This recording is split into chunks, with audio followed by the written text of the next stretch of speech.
Planning and Development Committee to order. Welcome. First, ask if there are any members of council have a declaration of pecuniary interest. They declare it now or at the appropriate time. Seeing none, we'll move on to action items, and the first one, Environics Analytics Software License. And I'll turn it over to Chris. Thank you, Mr. Chair. We have with us today Brad Noble, and Brad is one of our new employees, and he's going to give a summary of the report. And Brad is working out of our corporate policy division, and he has a wide range of experience both on the consulting side in terms of project management and also working with municipalities in planning and project management as well.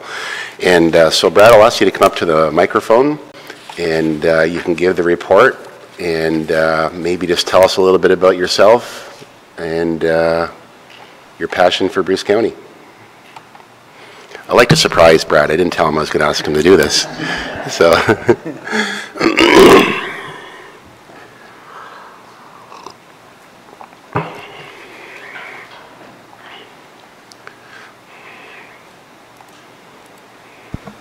Thank you very much, Chair, as well as Chris. Appreciate the introduction there. Just set this stuff over here.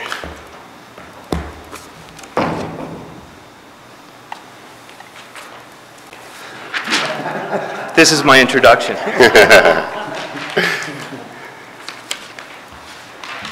Got to break the ice somehow. So my name's Brad Noble. I'm joining corporate policy in the planning and development department, so I'm happy to be here, and I'm very happy to meet you all today. Previous to this position, I was in Muskoka in a planning position over there, a very busy municipality in terms of development. So I was a planner in that municipality. So I did gain some experience over there, and prior to that I was working for a consultant by the name of Planscape, again in Bracebridge, so in Muskoka. So a fair bit on the planning side. Spent some time at school at University of Waterloo as well as University of Western Ontario. I think it's changed its name since I've been there, but I guess today I would like to introduce the Environics proposal. And to answer any questions that you do have. Of course, I'm not an employee of Environics or a salesperson of Environics, but I'm happy to attempt to answer the questions that you have. We don't have full exposure to the software at this point, so it is difficult to answer and be an expert in something when you haven't quite seen it in force and in practice. So so back to the report. Basically, the proposal that we have here is a partnership agreement that is with 3 other players. So that's the County of Simcoe, the County of Grey, and RTO7. The proposal would be that RTO7 is the license holder of this license to Environics. It was described in the report that the software is not, it's not a cheap package, so that is sort of justification for the reasoning behind the partnership is that we want to group together on it, and to so each of the counties have a seat on that license and be able to use it. In terms of the use of the software, it's a type of software that allows us to engage and use data with somewhat minimal upfront effort in terms of our data collection efforts. It's based, to my knowledge, on postal codes would sort of be the piece that we'd be bringing to the table, and there'd be multiple applications for this. So as one example, the library systems, for example, it would allow us to use postal codes to learn more about library users using the postal codes. And it is interesting because the postal codes and using Environics, you can gain quite a bit of knowledge about people, users through the postal codes. So that's the general idea. In the report, there was a number of potential projects that might be applicable using Environics. We've also described in the report that it's for a one-year period, one-year agreement only. only, so we can see what we can do with it and do some effective studies in that time and evaluate at the end of 1 year. So there is applicability in terms of business development and perhaps sector-specific business development, as well as some of our more I guess, service-oriented systems like the libraries and the museums and so on. So I think I'll just leave it at that, and then if there's specific questions, I'm happy to answer those.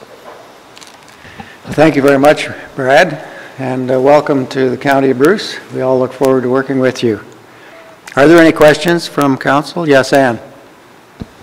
I was just wondering, with postal codes, then you're not going to be specific to municipal boundaries, you're just going to be specific to areas, are you?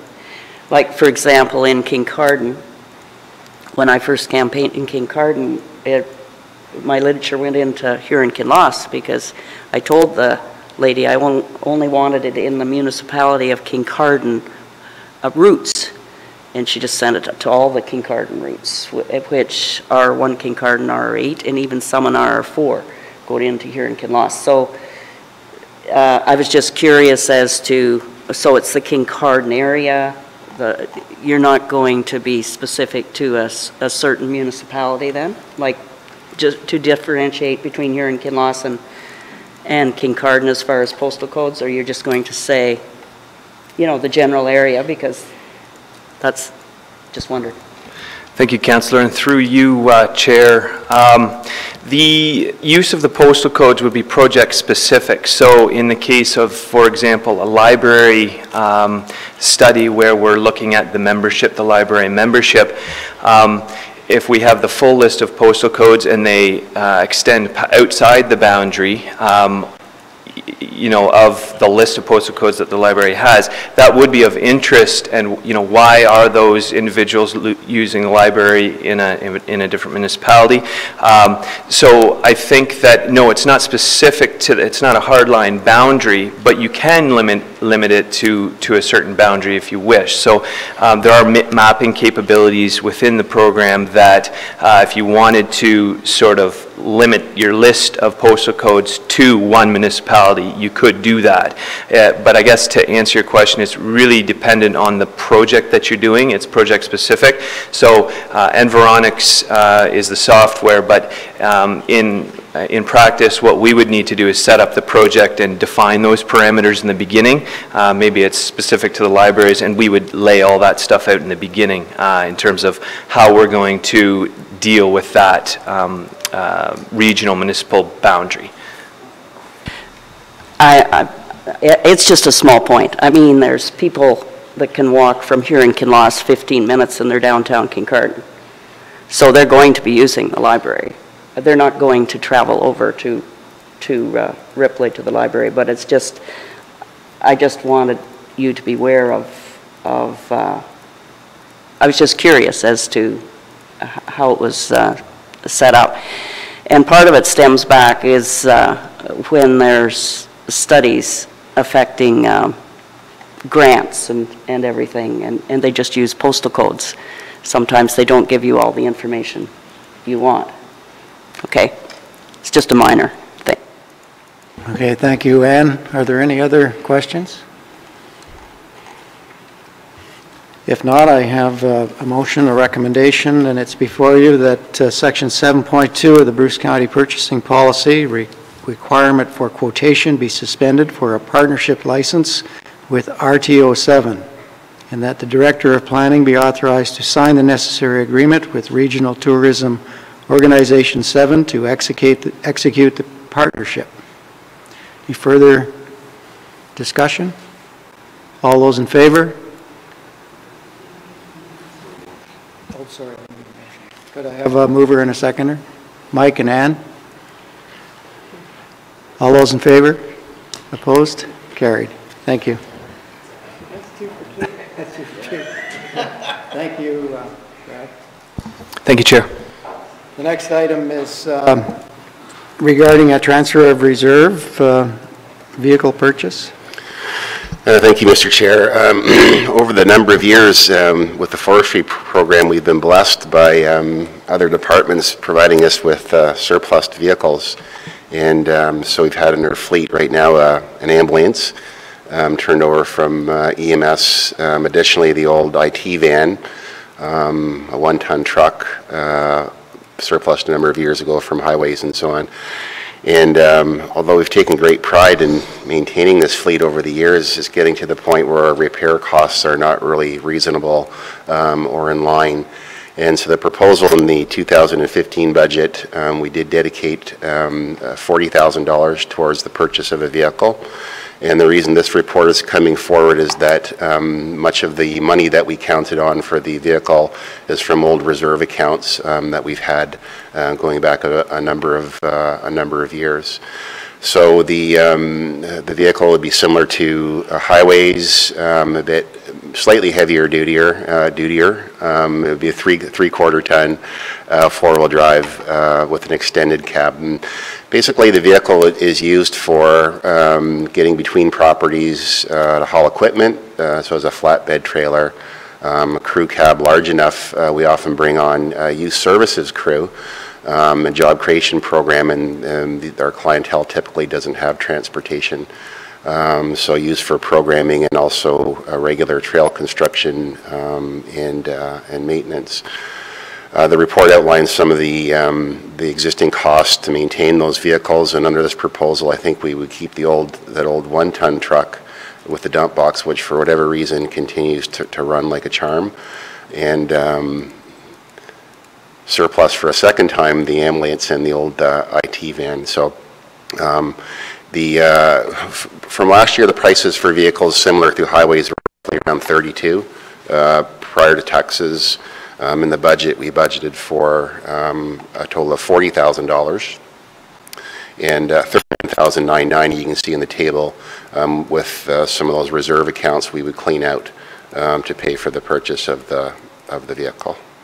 So the purpose of the report is to authorize us to take the funds from those reserve accounts for a good quality vehicle that runs and has a warranty. Thank you, Chris. The recommendation that the Director of Planning and Development be authorized to use funds from reserves to purchase a new crew cab truck for the Trails program. Can I have a mover and a seconder? Bob? Mitch? Further discussion? All those in favor? Opposed? The motion is carried. Moving on then to information items. Chris? Sorry, Mr. Chair, if I could just interrupt for 1 second for clarity for everyone. The normal tendering process will be followed for acquisition of this vehicle, just for everybody's awareness. So next item is just for information. As you know, the province of Ontario has grouped a number of their provincial plans together. A growth plan for the Golden Horseshoe area, the Greenbelt plan, of course, which includes a good part of Bruce County. We did two separate reports to the advisory panel, and with relation to some of the changes being proposed. The primary recommendation in the first report is that potentially there's so many changes to the boundaries inside of the Niagara Escarpment Plan in terms of what is potentially rural versus natural and protection. A lot of changes in land use designations that it may warrant a separate public review process with public meetings to be held within the jurisdiction where the changes apply. And then the second report from our staff was really just to review exactly what was being proposed, because the actual designation report was not available when the review had started. So the review panel has provided its primary recommendations, and as a summary, in terms of there's not really a lot here in terms of the Niagara Escarpment Plan. There's some by history and tradition. In the Niagara Escarpment within the Commission, there's been a movement to prohibit gravel pits and quarries totally within the plan area. There's a contrary recommendation from the panel with regard to that The panel recognizes the importance of having high-quality aggregate close to markets. What's happened over the years in terms of pit aggregate versus quarry aggregate is there's a need for high-quality 5/8, 3/4 crusher run that has absolutely no mineral soil in it at all, and that's coming from the escarpment. It's the best, it's the highest quality, it meets the tests and the standards. So there's a feeling that so there's some level of friction or contention with regard to that still that needs to be outlined by the minister. Interesting to note that one of the recommendations is that for sure that pits and quarries be permitted outright within the rural designation of the Niagara Escarpment Plan. But under many of the proposals in terms of the mapping, the size of the rural designation within the plan would significantly shrink, moving lands that are currently within the rural to natural and protection. So that's where we're at this point, and we'll keep you apprised if there's further notices or hearings, recommendations from the minister regarding the review.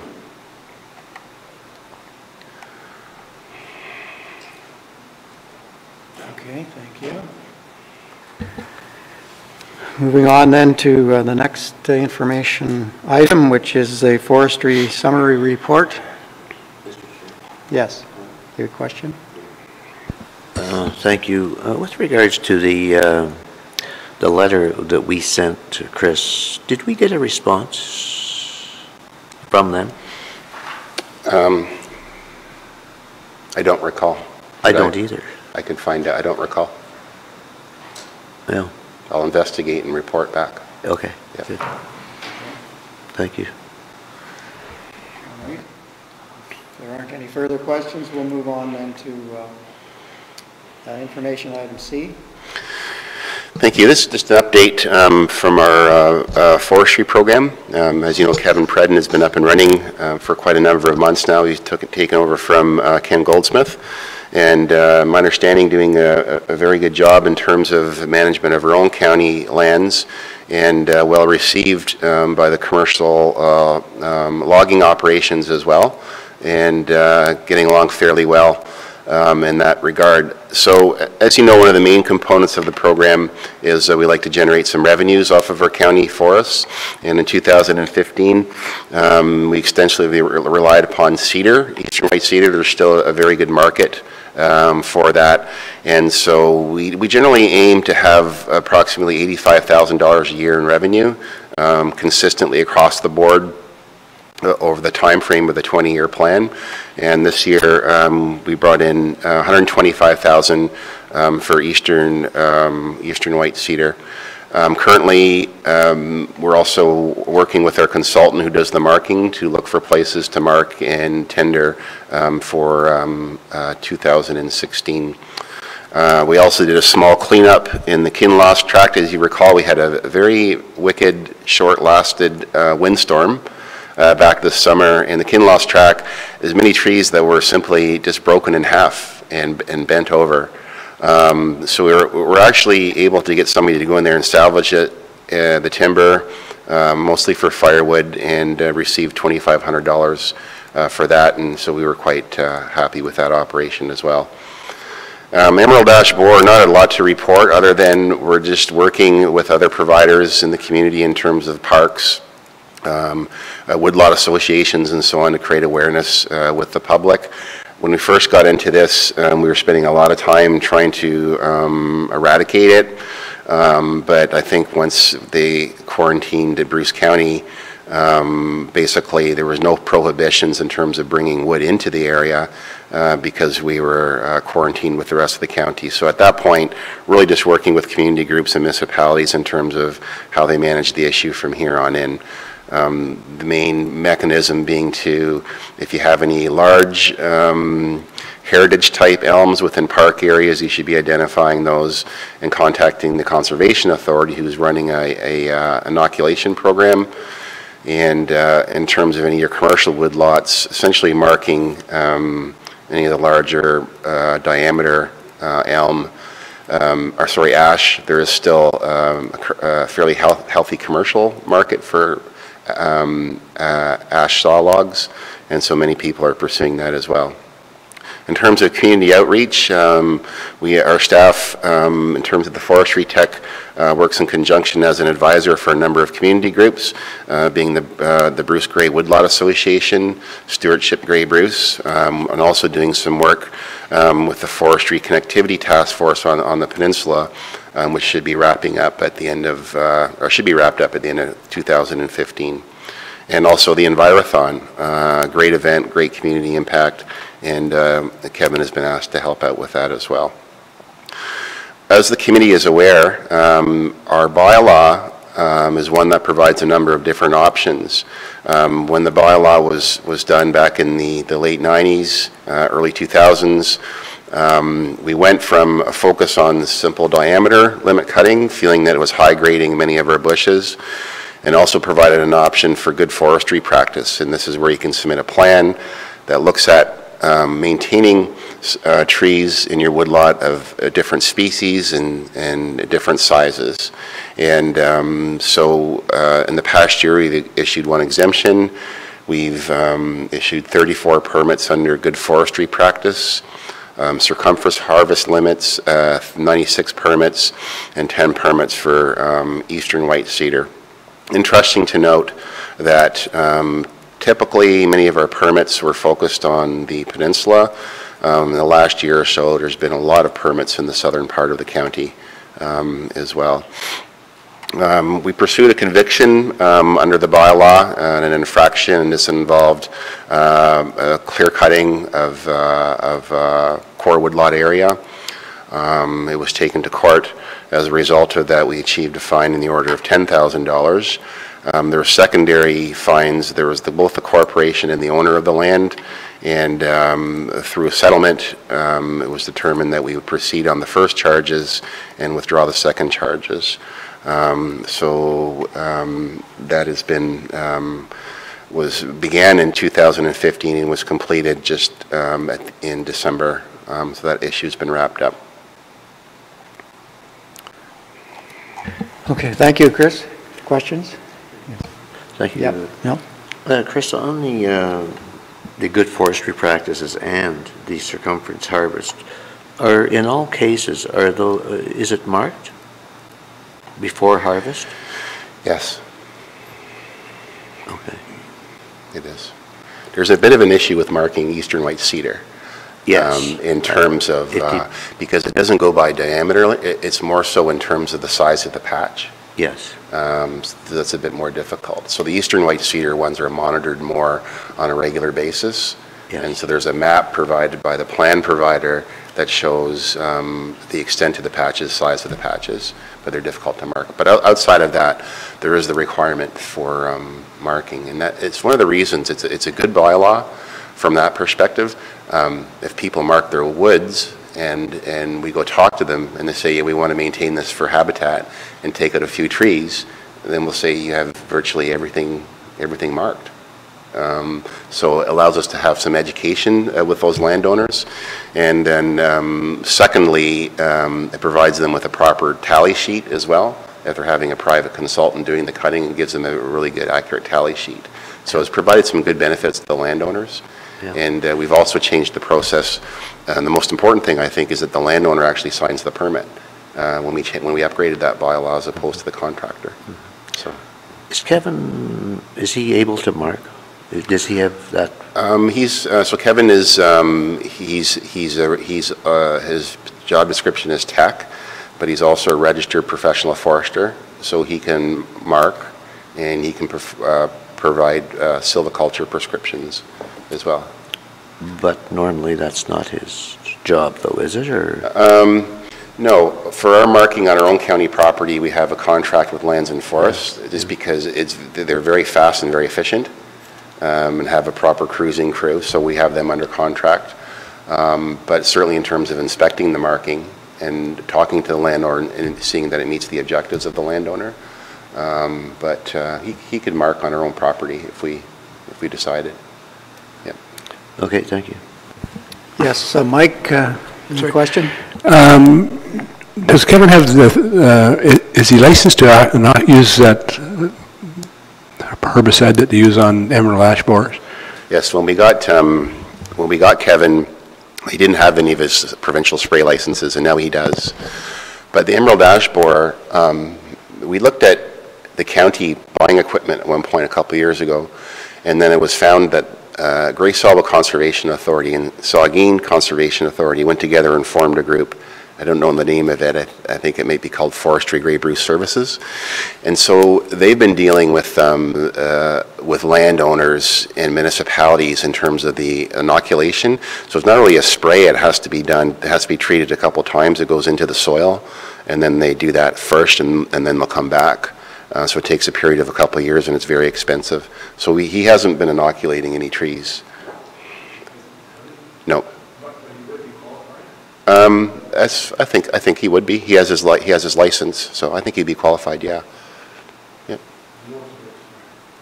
It's very expensive to have done, and the results are not always guaranteed. Yes, Ann? I was just wondering what the Grey Bruce Envirothon is. Sorry, I'm just, maybe I'd like to be informed on what it is. Okay. It involves the school groups and a number of different competitions. It goes over a period, I think, of a day or 2 days. And it's education for the schools in and around forestry values, natural environment, and so on and so forth. And I don't know what the date of it is this year, but I'd be willing to grab the information in terms of the flyer and bring back further information on the dates and the agenda. Any further questions? Okay, those items received for information. We'll now move into closed session. I need a motion. Ann and Mitch, all in favor? Opposed? Carried. We're now in closed session.